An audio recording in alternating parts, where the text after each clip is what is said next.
짱어 대가리와 뼈, 중요한 역할을 하니 절대 버리지 마세요. 짱어 대가리와 뼈로 사골만큼 진한 육수를 만들어 보겠습니다. 산지에 가지 않고도 싱싱한 바다장어를 쉽게 구할 수 있습니다. 이번 영상은 바로 짱어탕입니다. 요즘 같은 환절기 몸보신의 짱어탕이 최고입니다. 보시기 전에 구독, 좋아요, 알림 설정 먼저 부탁드리겠습니다. 지금 보시는 건 바다장어 대가리와 뼈입니다. 장어 구입할 때 뼈와 대가리를 보내달라 했더니 깨끗하게 손질해서 보내주셨네요. 특히 이 뼈는 굽거나 튀겨 먹으면 고소하니 별미입니다. 그리고 국물 내는데 이거만 한 게 없습니다. 이제 육수를 낼 건데 물량은 넉넉하게 잡아주세요. 그리고 깨끗하게 씻은 장어뼈와 대가리를 모두 넣어주면 됩니다. 여기에 생강을 대충 썰어서 넣어주겠습니다. 육수를 낼 때 생강을 넣고 같이 끓여주면 장어 비린 맛을 잡는 데 좋습니다. 물량은 약간 많이 잡았습니다. 끓면서 올라오는 불순물을 제거해야 하기 때문에 물량을 많이 잡은 겁니다. 불순물은 이렇게 바로바로 제거를 해주세요. 바로 제거를 하지 않으면 잡내와 비린 맛이 날 수 있습니다. 귀찮아도 이렇게 바로바로 건져주어야 합니다. 몸에 좋은 음식은 쉽게 만들어지는 게 아닙니다. 이 정도로 불순물이 안 올라올 때까지 제거를 해주면 됩니다. 이제 육수가 만들어지는 동안 다른 재료들을 손질을 해보겠습니다. 마늘 한 줌과 생강 조금입니다.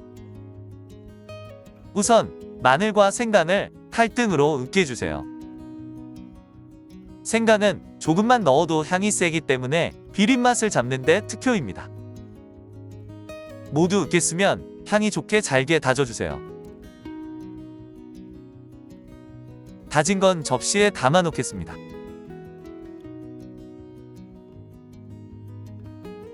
대파는 넉넉하게 준비를 해주세요. 그런데 대파 흰 부분과 초록 부분은 넣는 시점이 다릅니다. 대파 흰 부분은 이렇게 잘라서 따로 두면 됩니다.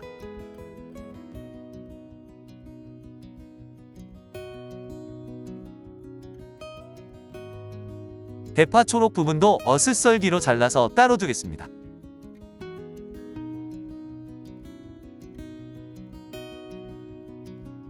얼갈이 배추 우거지를 준비했습니다.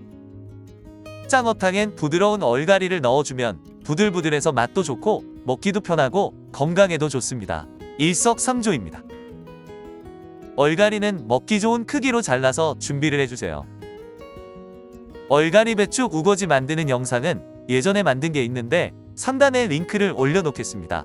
관심 있으신 분들은 영상에서 확인해 주시면 대단히 감사드리겠습니다.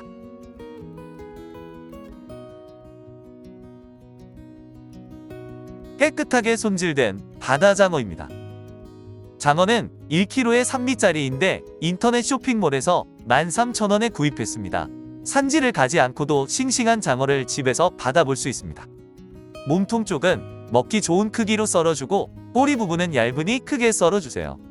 바다장어는 오메가3가 풍부하고 여러가지 영양소가 있으며 콜라겐 성분도 많아서 피부 미용에도 정말 좋습니다.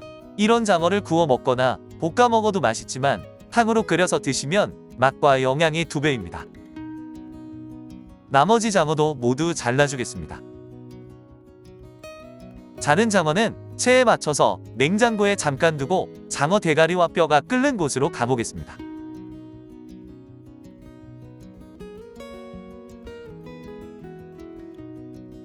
국물색을 보니 아직은 아닌 것 같습니다. 조금 더 끓여주겠습니다.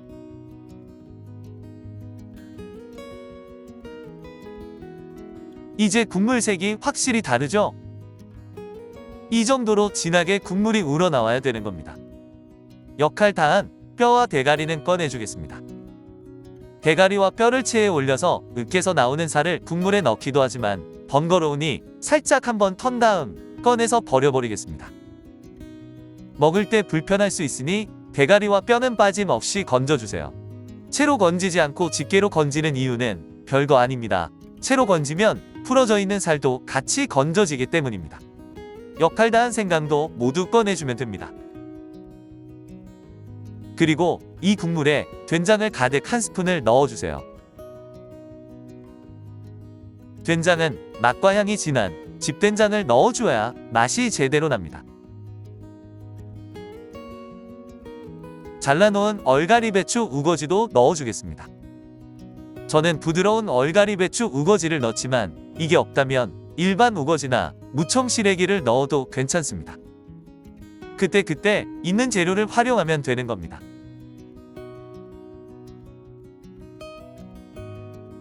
국물이 바글바글 끓어오르면 간을 해주겠습니다.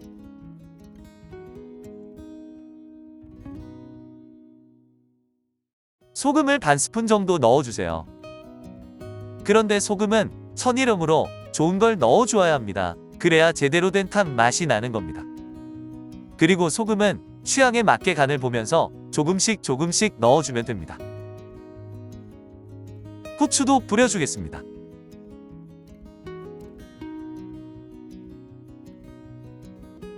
여기에 감칠맛을 위해서 한 가지를 더 넣어주겠습니다. 그건 바로 황태가루입니다. 황태가루를 넣으면 구수한 감칠맛이 좋습니다. 하지만 황태가루가 없다면 진한 맛을 위해서 다시다를 넣어도 괜찮습니다.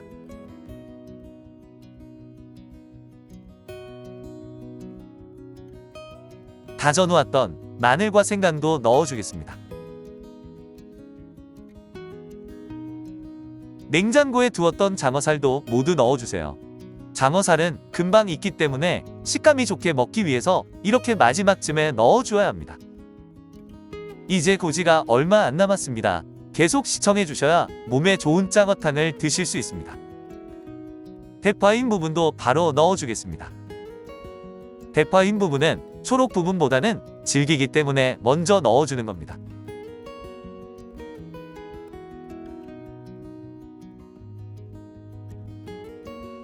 짱어탕에 빠질 수 없는 칼칼한 맛을 추가하기 위해 고춧가루도 1스푼 넣어주겠습니다.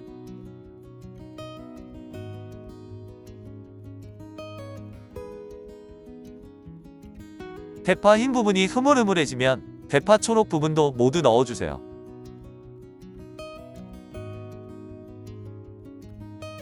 대파는 이렇게 흰 부분 먼저 그리고 초록 부분을 넣어주면 됩니다. 하지만 그것도 귀찮으면 한 번에 넣어도 크게 문제될 건 없습니다. 마지막으로 들어갈 게 있습니다. 들깨가루 2스푼을 넣어주겠습니다.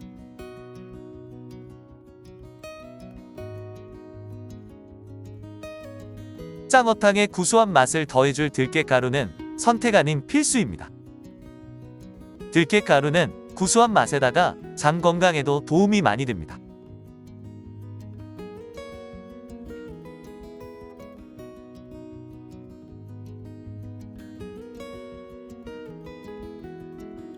마지막 간을 한번 봐보겠습니다.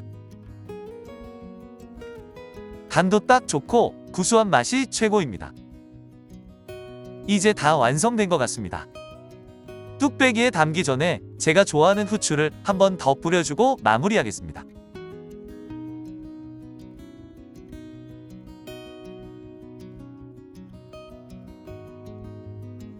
자, 이렇게 짱어탕이 완성이 됐습니다.